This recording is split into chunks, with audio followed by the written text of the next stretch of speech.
আদনান, রাজশাহীর জনজীবনে শীতের প্রভাব কতটা পড়েছে আমাদের একটু জানান।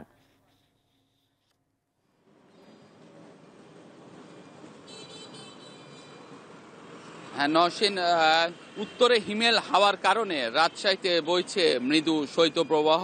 তবে আমরা সকাল 8টার পর থেকে সূর্যর দেখা পাওয়া গিয়েছে।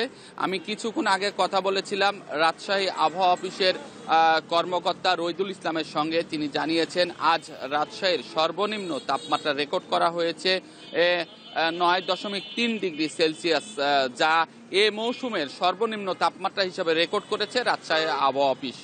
এবং সকাল 6টায় রাজশাহীর তে বাতাসের আর্দ্রতা ছিল 97%।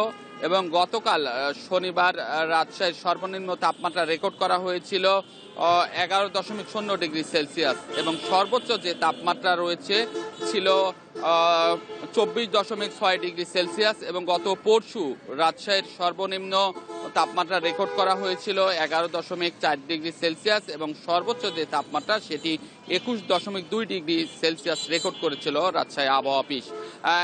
একটি বিষয় জানিয়ে রাখি নওশীন, যে যে আজ রাজশাহীতে মৃদু শৈত্যপ্রবাহ চলছে এবং এ তাপমাত্রাটি এখন পর্যন্ত এ মৌসুমের সর্বনিম্ন তাপমাত্রা হিসেবে রেকর্ড করেছে রাজশাহী আবহাওয়া অফিস। এবং এ মাসের শেষের দিকে আরও একটি শৈত্যপ্রবাহ হওয়ার সম্ভাবনা রয়েছে বলে জানিয়েছে রাজশাহী আবহাওয়া অফিস।